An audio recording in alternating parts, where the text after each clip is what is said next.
শয়ন একাদশীর কথা শুনুন। এই কাহিনীটি ব্রহ্মা দেবর্ষি নারদকে বলছিলেন, আর সেটি ভগবান কৃষ্ণ মহারাজ যুধিষ্ঠিরকে বলবেন। ঠিক আছে? মহারাজ যুধিষ্ঠির বললেন, হে কৃষ্ণ, আষাঢ় মাসের শুক্লপক্ষের একাদশীর নাম কি, এর মহিমা কি, আমায় কৃপা করে বলুন। শ্রীকৃষ্ণ বললেন যে এই আষাঢ় মাসের শুক্লপক্ষের একাদশী সম্বন্ধে ব্রহ্মা দেবর্ষি নারদকে যে কাহিনী বলেছিলেন, আমি সেই কাহিনীটি হে মহারাজ যুধিষ্ঠির আমি আপনাকে বলবো, আপনি মন দিয়ে শ্রবণ করুন। তাই ভগবান কৃষ্ণ মহারাজ যুধিষ্ঠিরকে বলছেন, আর ব্রহ্মা নারদকে বলছেন। ঠিক আছে? ব্রহ্মা নারদকে আগে বলেছেন, পরে মহারাজ যুধিষ্ঠির কে ভগবান কৃষ্ণ বলছেন। হ্যাঁ,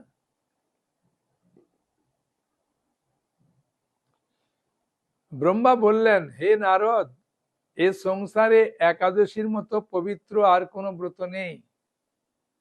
সকল পাপ বিনাশের জন্য এই বিষ্ণু ব্রত পালন করা একান্ত আবশ্যক। যে ব্যক্তি এই প্রকার পবিত্র পাপ নাশক এবং সকল অভীষ্ট প্রদাতা একাদশী ব্রত না করে তাকে নরকগামী হতে হয়।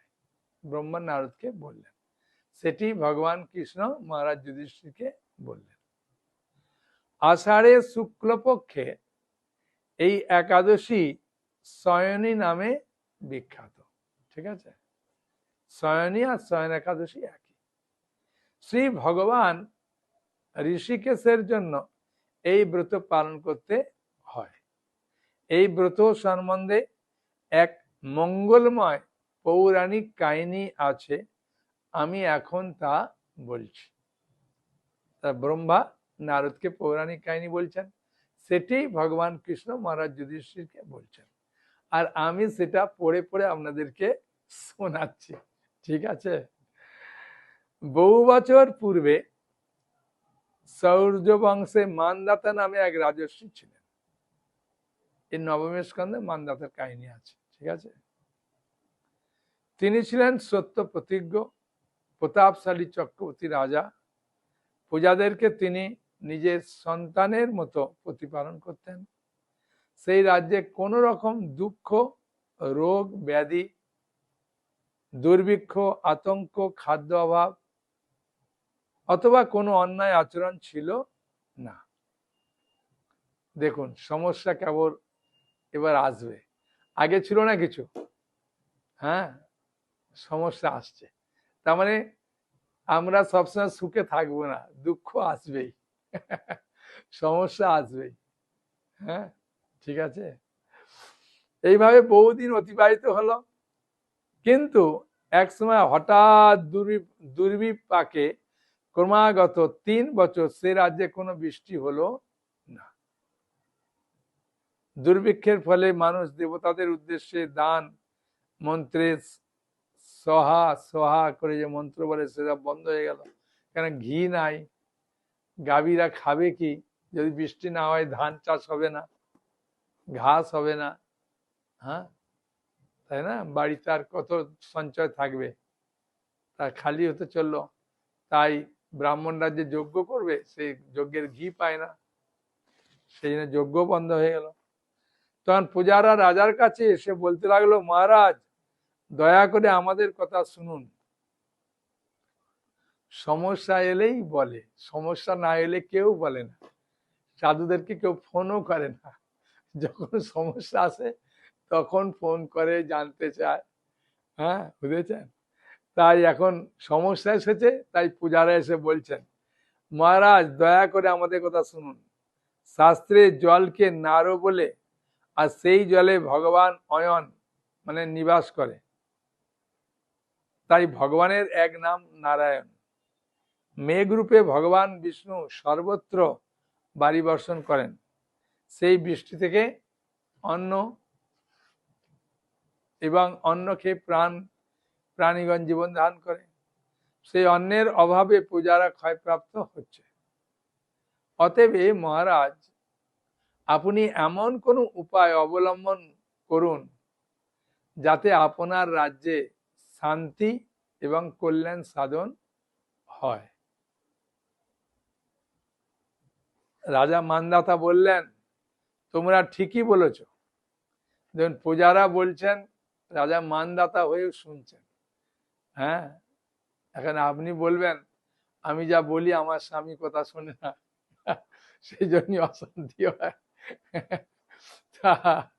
সেই অশান্তি হবে তখনই হবে না যখন আপনি জানবেন যে বললে তো শুনবে না, ওকে আর বলবো না, তাহলে আর অশান্তি হবে না। ঠিক আছে? হ্যাঁ, যে চুপ করে থাকো ভাই, বললে শোনে না তা বলবো না। তাই রাজা শুনছে বলে প্রজারা বলছেন যে মহারাজ মান্ধাতা, আপনি শুনুন আমাদের দুঃখের কথা। তার মহারাজ মান্ধাতা মন দিয়ে শুনছেন,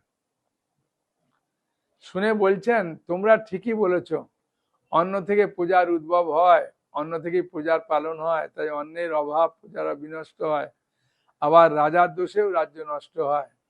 আমি নিজের বুদ্ধিতে আমার নিজের কোনো দোষ খুঁজে পাচ্ছি না। রাজা বলছে, আমার কোনো দোষ আমি খুঁজে পাচ্ছি না, যে রাজার দোষে রাজ্য নষ্ট, আমার কোনো দোষ দেখতে পাচ্ছি না। তবু প্রজাদের কল্যাণের জন্য আমি আপ্রাণ চেষ্টা করব কিভাবে তারা সুখে থাকবে। তারপর রাজা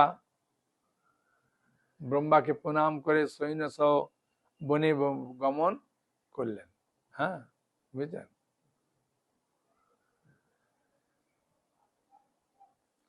রাজা বনে গমন করেছে, সেখানে প্রধান প্রধান ঋষিদের আশ্রমে ভ্রমণ করলেন।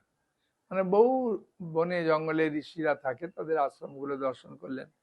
এভাবে একদিন ব্রহ্মার পুত্র মহা তেজস্বী অঙ্গিরা ঋষি, বুঝেছেন, অঙ্গিরা ঋষি হচ্ছে ব্রহ্মার ছেলে, তার সঙ্গে সাক্ষাৎ লাভ হলো। তখন দর্শন মাত্রই রাজা মহা আনন্দে ঋষির চরণ বন্দনা করলেন। ওই জন্য সাধু সন্তদের দেখে একটু আনন্দ, মানে মুখটা একটু হাসি দিতে হয়। হ্যাঁ, মুনিবর তাকে আশীর্বাদ এবং কুশল প্রশ্ন জিজ্ঞাসা করলেন। অঙ্গিরাজকে জিজ্ঞাসা করলেন, আপনি ভালো আছেন? রাজা তখন তার বনে আগমনের কারণ সবিস্তার ঋষির কাছে বললেন, যে কেন আমি জঙ্গলে এসেছি আপনি শুনুন। ঋষি অঙ্গিরা কিছু সময় ধ্যানস্থ থাকার পর বলতে লাগলেন, মানে অঙ্গিরা ঋষি সব শুনলেন, শোনার পরে চোখ বন্ধ করে ধ্যানস্থ হয়ে দেখছেন কি কারণ। তাহলে, হে রাজন, এটা তো সত্য যুগ, এই যুগে সকল লোক বেদ পরায়ণ, ব্রাহ্মণ ছাড়া অন্য কেউ তপস্যা করতে পারবে না। এক একটা যুগে এক একটা নিয়ম ছিল। এই কলি যুগে ভগবানের ইচ্ছা, জন্ম জায়তে শূদ্র, জন্ম হলেই শূদ্র, যে আমরা সবাই ভগবত ভক্তি করতে পারি, বুঝেছেন, তপস্যা করতে পারি, একাদশী করতে পারি, কোনো নিয়ম কানুন নেই। তখন দেখুন সবাই সবকিছু করতে পারবে না, দেখেছেন, যে এটি সত্য যুগ, এখানে সকল লোক বেদ পরায়ণ, ব্রাহ্মণ ছাড়া অন্য কেউ তপস্যা করে না। এই নিয়ম থাকা সত্ত্বেও একজন শূদ্র এ রাজ্যে তপস্যা করছে, তার এই অকার্যের জন্যই রাজ্যের এই দুঃখ দুর্দশা। তাই তাকে হত্যা করলেই সকল দোষ দূর হয়ে যাবে। রাজা কি বলছেন শুনুন। রাজা বললেন, হে মুনিবার, তপস্যাকারী নিরপরাধী, ও তো তপস্যা করছে, ও তো কারোর প্রতি অপরাধ করেনি, তাহলে আমি কেন তাকে হত্যা করব? হ্যাঁ, আমার পক্ষে সহজসাধ্য অন্য কোনো উপায় বলুন। তদুত্তরে মহর্ষি অঙ্গিরা বললেন, আপনি আষাঢ় মাসের শুক্ল পক্ষের শয়নী একাদশী, মানে শয়ন একাদশী প্রসিদ্ধ একাদশী ব্রত পালন করুন। এই ব্রতের প্রভাবে নিশ্চয়ই রাজ্যে বৃষ্টি হবে। এই একাদশী সর্বসিদ্ধি দাত্রী, সর্ব উপদ্রব নাশকারিণী, বুঝেছেন। হে রাজন, প্রজা ও পরিবার বর্গ সহ আপনি এই ব্রত পালন করুন। মুনিবারের কথা শুনে রাজা নিজের প্রাসাদে ফিরে এলেন এবং আষাঢ় মাস উপস্থিত হলে রাজ্যের সকল প্রজা রাজার সাথে এই একাদশী ব্রতের অনুষ্ঠান করলেন। ব্রত প্রভাবে প্রচুর বৃষ্টিপাত হলো, কিছুকালের মধ্যেই অন্ন অভাব দূর হলো। ভগবান ঋষিকেশের কৃপায় প্রজাগণ সুখী হলো। এই কারণে সুখ এবং মুক্তি প্রদানকারী উত্তম ব্রত পালন করা সকলেরই কর্তব্য। সুখ এবং মুক্তি প্রদানকারী এই উত্তম ব্রত পালন সকলেরই করা কর্তব্য। ভবিষ্যৎ পুরাণে যুধিষ্ঠির কৃষ্ণ তথা নারদ ব্রহ্মা সংবাদে রূপে একাদশী এই মাহাত্ম্য বর্ণিত হয়েছে। তাহলে একাদশী ব্রত আমাদের যে শ্রদ্ধার সঙ্গে করি, তাহলে আমাদের সবকিছু সমস্যার সমাধান হবে, ধীরে ধীরে হবে, হ্যাঁ, হঠাৎ ভাবে হবে না। এখন প্রশ্ন নিলে ওই সংসারের কোনো কথা জিজ্ঞাসা করবেন না, করলে সবাইয়ের সঙ্গে সবাই মিল খাবে না, বলে প্রভু কি উত্তর দিল। হ্যাঁ, ঠিক আছে, অন্য বলুন, বলুন কি প্রশ্ন। হ্যাঁ বলুন, আচ্ছা আচ্ছা বলুন, আচ্ছা বলুন কি মনে প্রশ্ন বলুন।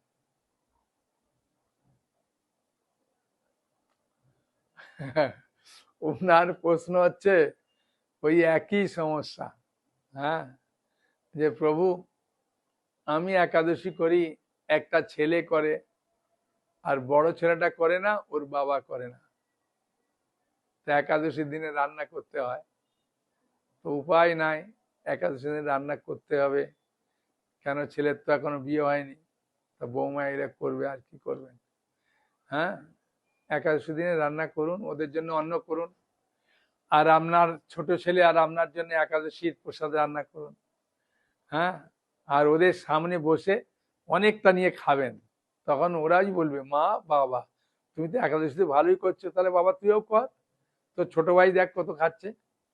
হ্যাঁ, স্বামী যদি বলে যে কি গো তুমি তো দেখছি ভালোই খাচ্ছ, খাবো না, তুমি তো নিয়ে এসে দিয়েছো, হ্যাঁ কুমড়া রান্না করলাম, কুমড়া সবজিটা খুব সুন্দর ভাবে করবেন।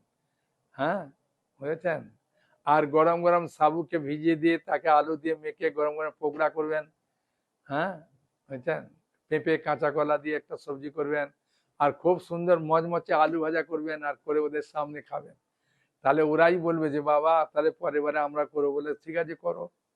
হ্যাঁ, বুঝেছেন, একদম সুন্দরভাবে কম্পিটিশন লাগিয়ে দেন খাওয়ার। ঠিক আছে। হ্যাঁ, সে যাই হোক, একটু করে বলতে হবে আর কি, রান্না করতে হয়, আমাদের পূজারীরা অন্ন রান্না করে না, ভগবানের জন্য করে। হ্যাঁ, অসুবিধা নেই, একটু আদর করে বলবেন যাতে আমিষ না নিয়ে আসে আর কি। আর আনলেও ওই যেটা রান্না করবেন ওই কাপড়টা ছেড়ে তারপরে আপনি আপনার জন্য রান্না করলেন, আগে আপনার জন্য রান্না করে নেবেন একাদশী প্রসাদ। হ্যাঁ, তারপরেতে ওইটা রান্না করবেন, তারপরে করার পরে ওই কাপড়টা পাল্টে নেবেন, নিয়ে ভগবানের কাছে যাবেন আর কি। হ্যাঁ, সংসার মানে এইরকমই। হ্যাঁ, বুঝেছেন, এ কোথাও বলবেন না যে একদম পুরা সুখে আছে। হ্যাঁ, একজন মাতাজি বলছে ভগবান কবে আমি আমার স্বামী স্ত্রী, মানে স্বামীকে নিয়ে ছেলে মেয়েকে নিয়ে সবাইকে নিয়ে একসঙ্গে বসে কীর্তন করব, আরতি করব, একাদশী করব, সব নিয়ম কানুন পালন করব। আমি সেটা হবে, হবে না তা নয়, এই জন্মে না হলে পরের জন্মে হবে, কোনো চিন্তা নেই, ঠিক আছে। এই জন্মে আপনি যেমন পেয়েছেন সেই নিয়ে সুখে থাকুন, আর পরের জন্মে ভগবানকে প্রার্থনা করুন যে প্রভু আপনার কাছে আমি ফিরে যাব। হ্যাঁ, সব থেকে ভালো ফিরে গেলে আর কোনো টেনশন নাই, কোনো কিছু নেই।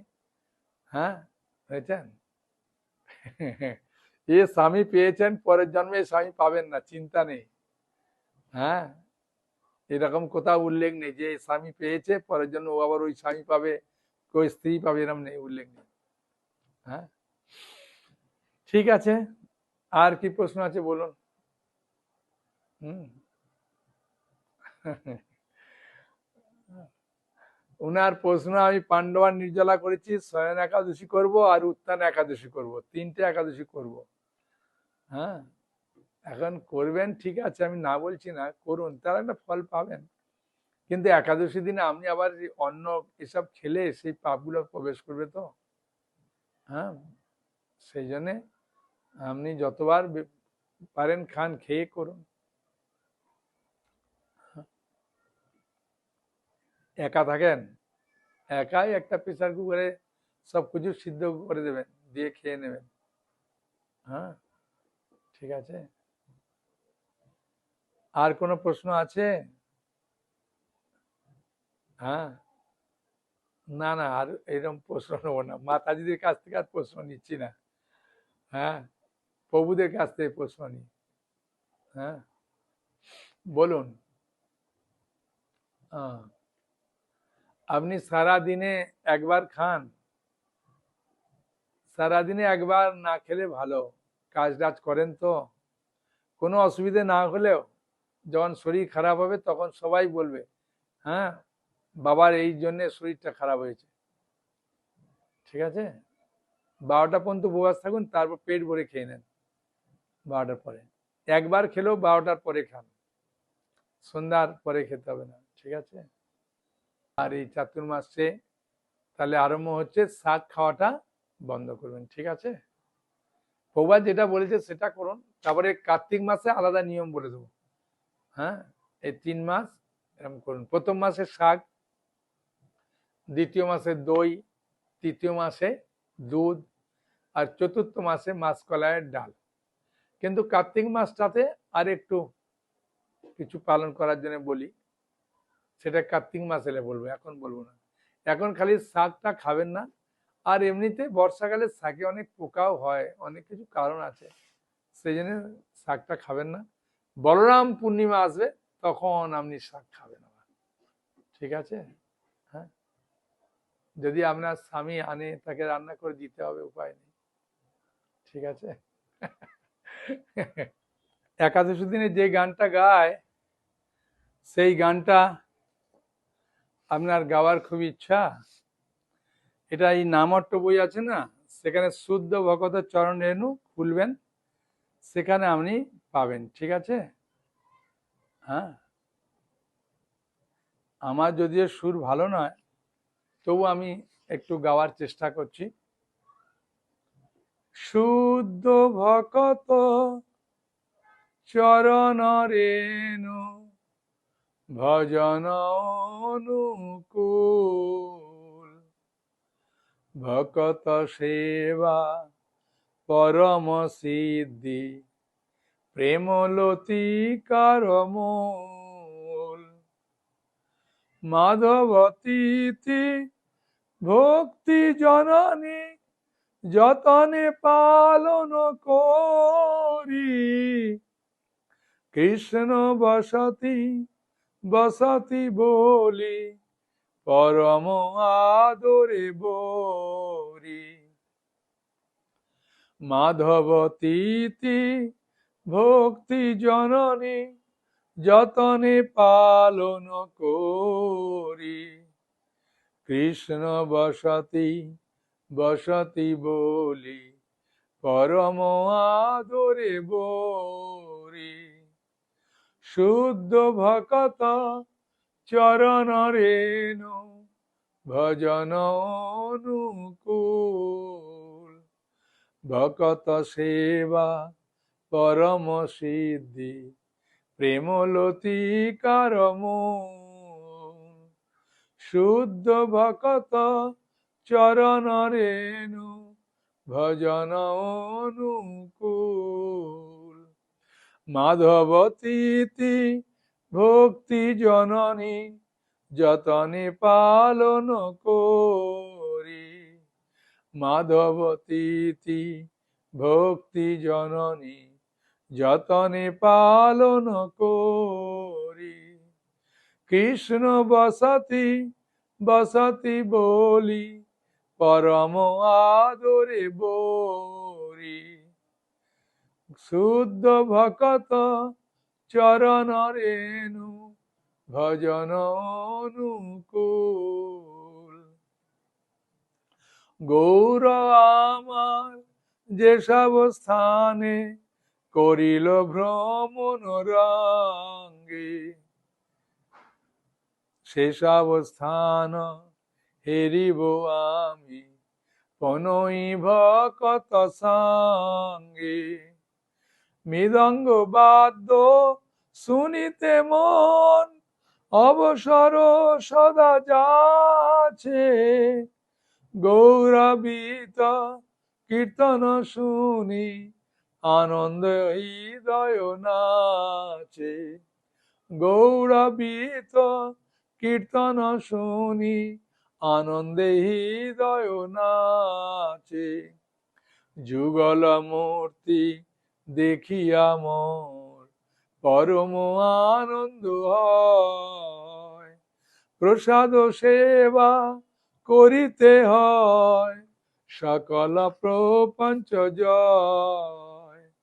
যেদিন গৃহে ভজন দেখি গৃহেতে গোলক ভাই, চরণ সিধু দেখিয়া গঙ্গা সুখ না সীমা পায়।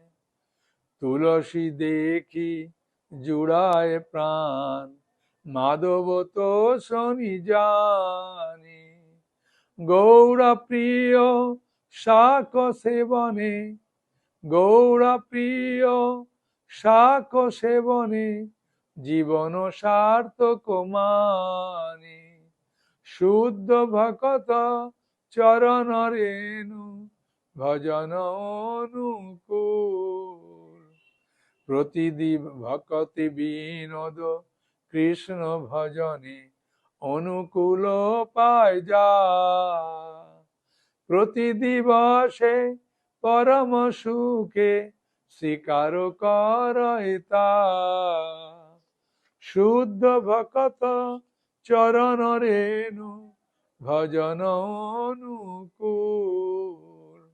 ভকত সেবা পরম সিদ্ধি প্রেমলতিকার মূল। হরে কৃষ্ণ কৃষ্ণ কৃষ্ণ হরে হরে, হরে রাম রাম রাম হরে হরে। সকলে ভালো থাকুন, আনন্দে থাকুন, আর ভগবানের কাছে প্রার্থনা করুন। হ্যাঁ, ভগবান সমস্ত সমস্যার সমাধানের মালিক। তিনি সবকিছু সমস্যার সমাধান করে দেবেন, ঠিক আছে? হ্যাঁ, হরে কৃষ্ণ। ভালো থাকুন, আনন্দে থাকুন, খুশি মনে থাকার চেষ্টা করুন। হ্যাঁ, হরে কৃষ্ণ।